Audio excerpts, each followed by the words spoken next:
Hi everybody, so I left off in the last part of 20.1 on the steps of gene cloning. So remember, we start out with our two types of DNA. We have to purify our chromosomal DNA, which is our gene of interest or our DNA of interest, and we digest that then with the restriction endonuclease.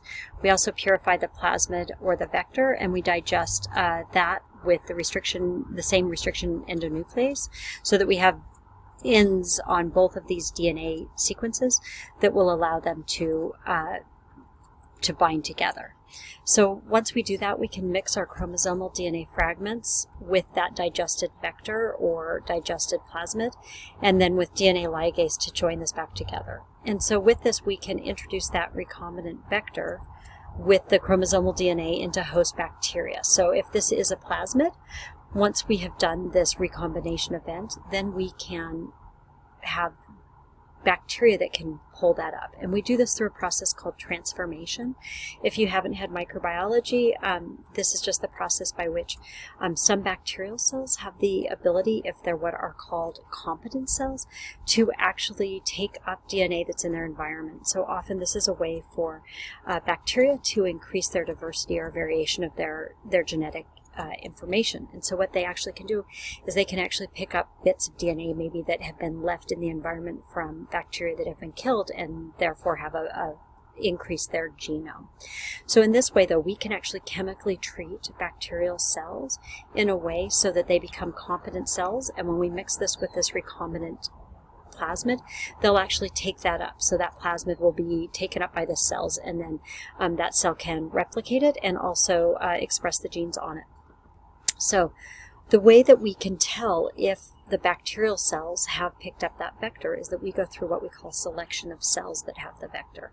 There's two different ways that we like to do this. The first way is that often we will put our gene of interest into a plasmid that already carries antibiotic resistance.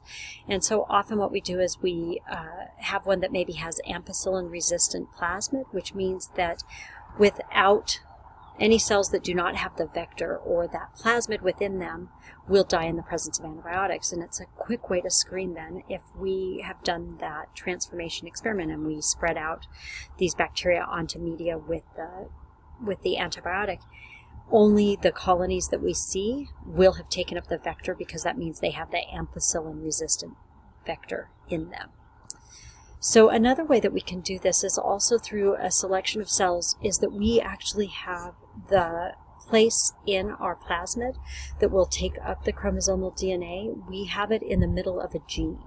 And what that means is if it picks up the chromosomal DNA that we want it to, it will disrupt the expression of that gene. And that's another way that we can look and make sure and screen that we have the right plasmid in the cells that we're looking at. So one of the ways that we do this is through a gene called LAC-Z. This encodes beta-galactosidase. You probably remember this from the lactose, the lac operon. And so in this one, when it's present in a plasmid, it means that this gene can actually cleave a substrate that we can grow it on, and that colony will turn blue. So if the LAC-Z is part of the plasmid, what we know is that LAC-Z would be expressed and the colony would be blue. But we put that site for DNA ligation, where our chromosomal DNA will go, inside of that. What that means is that if it picks up the chromosomal DNA that we want it to, it will disrupt this LAC-Z expression, and we will have white colonies. So this is how we screen it, right? The color of the bacterial colonies will tell us whether or not that beta-galactosidase is functional. So if it is functional, it means that that gene did not get disrupted, and our colonies will be blue. If it did disrupt it, the colonies will be white, and we know that the white colonies have picked up the plasmid with our particular chromosomal DNA. And so those are the ones then that we can start to use. We know that the white colonies are the ones of interest. So all of these bacterial colonies would be grown on plates that have picked up the vector and its ampicillin-resistant gene. And this can also be vectors that do not have the chromosomal DNA, but just the plasmid, because not all of those plasmids will have it. But it's only those vectors that have an insert that will have disrupted that LAC-Z gene. And I think I have a picture of that. So we start back up here, right? We have our plasmid. Hopefully this helps you visualize. We have our origin of replication, and we have our antibiotic resistant portion. We have our LAC-Z, which is the one that if it's present, these, when they're taken up by bacteria, will turn blue colonies. And it's actually within this that is our unique restriction site for our restriction enzyme. Over here we have our chromosomal DNA that we're interested in, and we have the restriction enzyme that would cut on either side of that. So what we do is we cut both of these with the same restriction enzyme. This should cut our plasmid in the middle of our LAC-Z gene.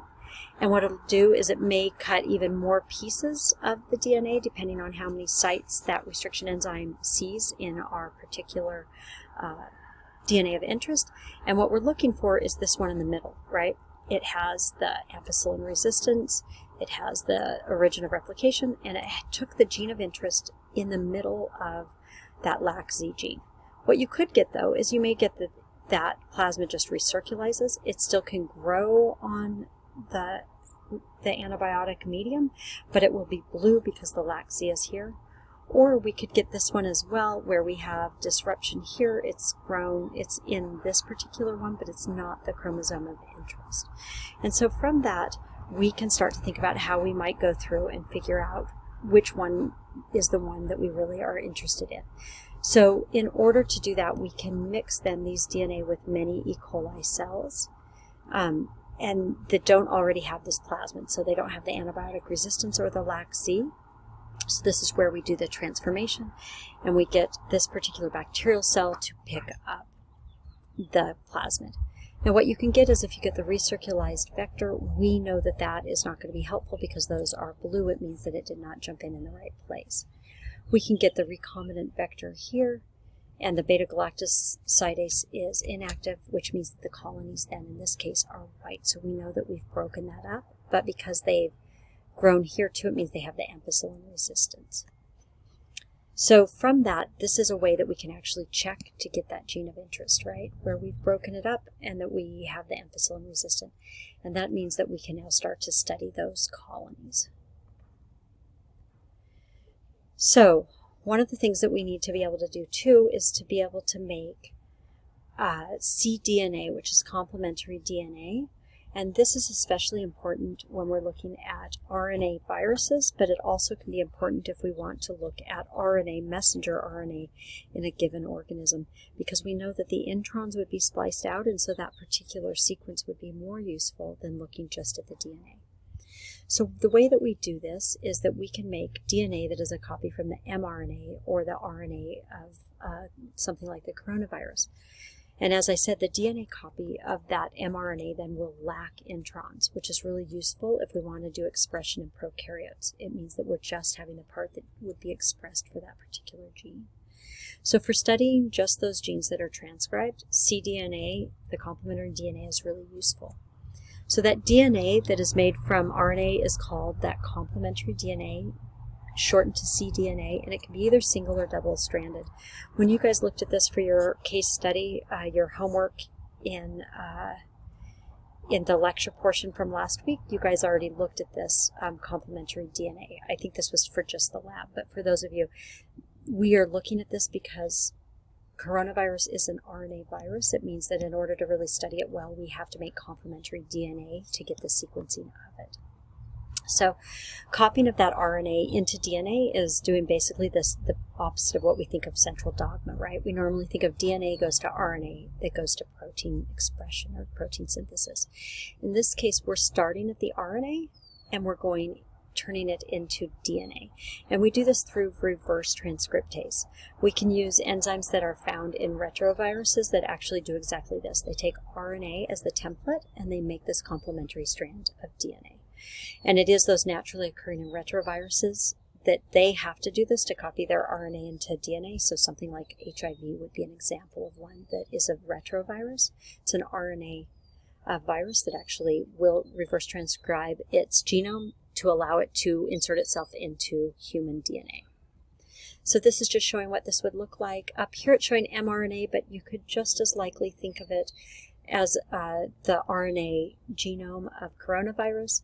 In this case, it's showing the poly A tail, which should tell you it's an mRNA, but we can also do this with viral RNA.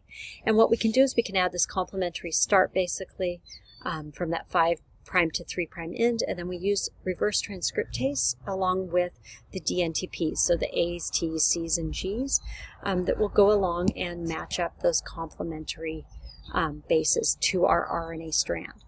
At the end of this, we can use an RNase enzyme that will cut up the RNA and generate these RNA primers. These RNA primers then will allow us to do that double-stranded in the opposite direction, and we end up with our double-stranded complementary DNA. So this is our cDNA at this point. We can also do something called a DNA library, and this can be done for organisms to be able to really characterize them. So a DNA library is actually just a collection of thousands of different cloned fragments of DNA for a given species. So that genomic library would be composed of chromosomal DNA fragments, and it should represent all of the DNA that would be found in the cell. The cDNA library is different in the sense that it is composed of cDNA inserts. And so for any kind of organism that has a DNA genome, it should represent all of the mRNA in that cell. Now, if it is an RNA virus, it should actually represent the whole genome as well, but it's the viral genome. So this is showing you very quickly how to make a genomic library. In this case, you have plasmid vectors with a single restriction enzyme, and you have your chromosomal DNA with many restriction enzymes. We go through the cutting, and you see we get the one cut here, and then many fragments of our genome. We go ahead and we ligase this together, and we treat with that DNA ligase to get all of these different fragments put in. And then what we can do is each of these hybrid vectors, which contains a different fragment of DNA, are put into those bacteria through transformation. Again, we grow those up on those antibiotic mediums, and then we know that that vector is in there, and we have actually the entire genomic library. So each of those bacterial colonies will each colony will contain millions of bacterial cells that should have a single transformed cell, or originated from a single transformed cell. And in that way, the collection of all of these colonies is the genomic library. When we look at cDNA library, excuse me, the top you can see we have mRNA, or if we were looking at coronavirus, we'd be looking at its genomic RNA. We make those CNAs as described before using that reverse transcriptase. And then we can put linker DNA onto this, which recognizes parts of this. And then through that, we can cut the cDNAs and plasmid DNAs with the same restriction enzyme again. We do those recombinants, and we transform them into bacteria and create that cDNA library. And that's much what they did with coronavirus to be able to do the sequencing of the whole entire genome. So quick checking in for this portion of the chapter. So for 20.1, you should understand how restriction enzymes are used in genetic cloning and what type of cuts they can make. Also, you should know why it is necessary to have an antibiotic-resistant gene as part of a cloning vector or plasmid, and also what's the benefit of making a cDNA library? What are a couple of the different reasons why we might want to make that complementary DNA library? I hope that's helpful, and let me know if you have any questions.